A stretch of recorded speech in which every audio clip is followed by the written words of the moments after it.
Hi guys, we're back with another book today. And we are filming this particular video during the day instead of at night so we can get it uploaded and out there ASAP, because what's tomorrow? President's Day. President's Day. Excuse me. Anyway, we got 2 of these books in the mail, and we will follow up with Abraham Lincoln tomorrow. But we'll start with George Washington. These books, Ordinary People Change the World, are pretty amazing. I was fortunate enough to hear this read aloud at school when I was substituting on Friday, and I immediately had to order it because it's just such a cool perspective on our presidents and where they came from and what they accomplished. Anyway, without further ado, let me set up our camera. There we go. I am George Washington. I am George Washington. Now let's say it again. I am George Washington. You know one of the hardest things. Let me start over. You know what one of the hardest things in life is? Being the first. When you're the first to try something new, there's no one to show you the way. But when I was little, I wasn't first. I was the 4th of 9 children. That's a lot of brothers and sisters. How do you think I learned to deal with people fighting? Oh my gosh. When I was really little, I lived at a place called Mount Vernon, which had a huge river running through the backyard and unexplored forests in every direction. At 5 years old, this was the world I knew. If you wanted to explore the forest, you had to be the first one to go inside. Think you're brave enough to go in there, George? Not yet, but soon. Excuse me, I'm going to give my daughter a cough drop real quick. Here you go, bunny. People will tell you that I was a perfect boy. They'll say I didn't tell a lie after I chopped down a cherry tree, but that cherry tree story isn't true. Like most boys back then, I liked swimming, fishing, and riding horses. I was a decent athlete, but nothing spectacular. Mostly, I was an ordinary kid. I liked books and even liked to dance. I was great at it. In school, my best subject was math. I was pretty good at writing, but I was always a terrible speller. You spelled beginning wrong, and harvest too. Don't you realize I'm going to be one of the world's best leaders? I believe that almost as much as I believe you're a great dancer. Nice teacher. But remember when I said it was hard to be the first? It's easier when there is someone showing you how it's done. This is my brother Lawrence. He was 14 years older than me. No one had a bigger impact on my life. What are you wearing? My military uniform, so I can fight for our country. It's amazing. You like it? I loved hearing stories of his adventures. Thanks to my brother, I knew I wanted to serve in the military. Soon, though, I saw how uncertain life could be. When I was 11, my dad died. We couldn't afford proper schooling, so my brothers had to teach me at home. I didn't go to high school or college, but I was committed to learning and building myself. You spelled it wrong, then I'll do it again. As a boy, I copied all the rules from a book of virtues. There were 110 in all. Number 11, don't gnaw your nails. That means chew. Number 12, don't do it. Number 12, don't stand too close to people when talking or you'll spit on them. Number 100, don't use a fork or knife to clean your teeth. Instead, use a toothpick. The most important was the first one. Every action done in company ought to be done with some sign of respect. I guess that one covers spitting on people too. Let's read that again. Every action done in company ought to be done with some sign of respect. When I turned 15, my mother told me I needed to get a job. Since I was good at math and precision, I became a surveyor, someone who explores large areas of land to find their boundaries. At 16, I went with a wealthy family called the Fairfaxes to survey the Blue Ridge Mountains and the Shenandoah Valley. There were no roads. The rain was fierce, and one night, the straw mat I was sleeping on caught fire. The next night was even harder, but we kept going. Don't give up. Whoops. Sneak peek. There was something special in treading a new path, something beautiful in doing what no one had ever done before. Wow, that is pretty, isn't it?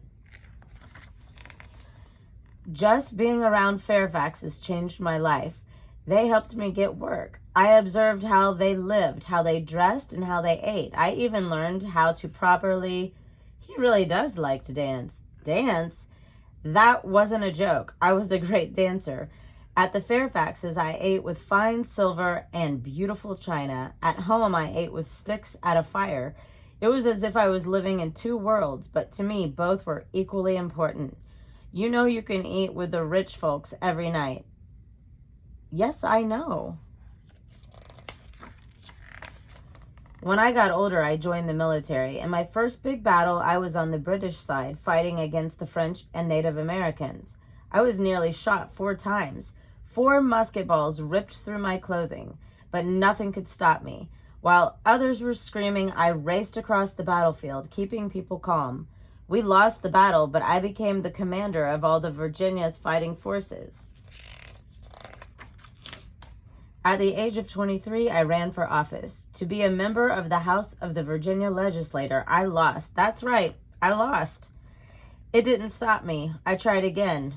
And this time, I won. In fact, I won re-election every time after that. But the world as I knew it, here it says, next time I'll be better organized. But the world as I knew it was about to change. Remember, when I was growing up, the United States didn't exist yet. Back then, there were no states, just colonies, all of them controlled by England. We were ruled by the British king named George III. George Washington. The second George? This was already George III, so he is not the second George. He was the third George, and he's not a king. Anyway, the king is unfair. He wants us to pay more for everyday things like stamps and tea. We deserve to be free. That rhymes. Tea and free, yep. In April 1775, the first shots were fired in Massachusetts, in Lexington and Concord. It took 8 days for the news of this new American Revolution to reach me. Are we going to let the colonists in Massachusetts fight alone, or are we going to join them? It was one of the biggest questions in history. The answer came at a meeting called the Second Continental Congress. Our 13 colonies decided we would fight together against King George III. All we needed was a leader for the battle. Guess who they chose? You look like you're in charge. Some say it's because I was a natural leader. Some say it was simply because I was taller than everyone else. Well, it doesn't look like he's No, it doesn't.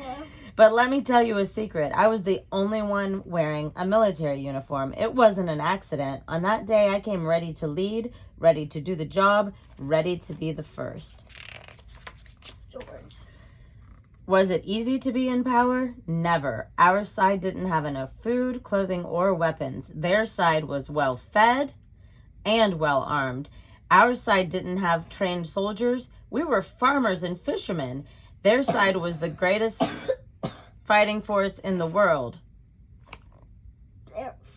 Yeah. In the winter at Valley Forge, some of our troops didn't eat for days. They wore rags and had to go barefoot in the snow.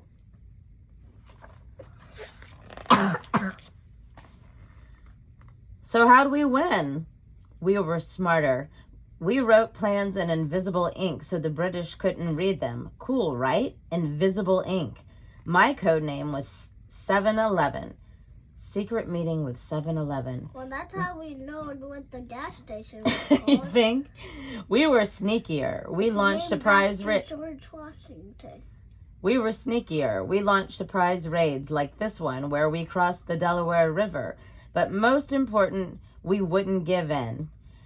They were fighting for a king, and we were fighting for a cause, for freedom. Also, let's not forget, we had a weapon they'd never have. We had General George Washington. Woo! After we beat the British Army, a new government was formed. I presided over the convention that wrote our Constitution, which created the new laws for our country. The brand new United States of America was free to explore its own future. Now all we needed was to pick our first president. Someone brave, someone strong, someone trustworthy enough to handle all that power. Again, guess who they chose? You know, you're so popular, you could have made yourself king of America. Yes, I know. Some say it was the most heroic act. Instead of putting myself first, I put my faith in my country. I put my faith in you. At the end of the American Revolution, King George III asked someone what Washington planned to do after the war. The king was told that George was going to return to his farm. If he does that, King George said, he will be the greatest man in the world. And that's exactly what he did. And he did it again when he left the presidency after his second term.